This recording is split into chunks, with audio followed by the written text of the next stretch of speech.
এই গেলানি দনাওয়ালা কোথায়? খ্যাপা চোদা, তুমি কি দেখতে পাচ্ছ না আমাকে? দন্নাওয়ালা নয় তো কি আমি? ও তুই কি নতুন লেগেছ? পারবে তো দলতে? নাও 1 ইঞ্চি চওড়া পাত করো। পারবো না মানে? তোমার এক্ষুনি পাতটা আমি করে দিচ্ছি, তুমি বসো, তোমার পাতটা করে দিচ্ছি। আচ্ছা ঠিক আছে। 1 বলছি ইঞ্চি। দাদা একটা ভিডিও হবে কি? নিশ্চয়ই দাও। 1 ইঞ্চি পাত হবে, আর সবাই হবে না তো? না সবাই সবাই কিছু মানে প্লেন হবে। ঠিক আছে। বলছি দাদা তুমি পারবে তো দলতে? দাদা তুমি টেনশন নিচ্ছ কেন? আমি এই লাইনে 10 বছর কারিগরি করছি, কোনো টেনশন নিতে হবে না, তুমি বিন্দাস বসো। বসো বসো।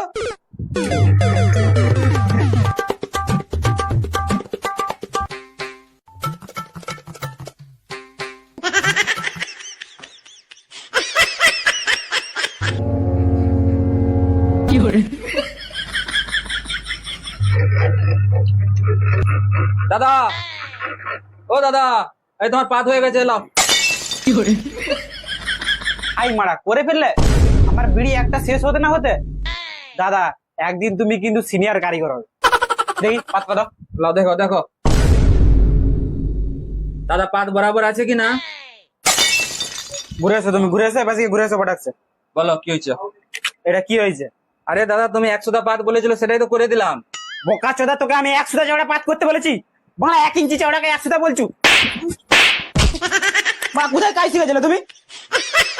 বাড়া এই পাতটা নিয়ে গিয়ে আমি গানে ঢুকাবো নাকি? উপরে গিয়ে আমাকে আবার মার খেতে হবে, দোকানে আবার কি হবে কে জানে। দাদা কি হয়েছে দাদা? এটা তোমার নতুন কারিগর? হ্যাঁ ওকে এক্ষুনি দোকান থেকে বিদায় করে, নাহলে তোমার ধান্দা বন্ধ করে দিবে। দেখছি দাদা।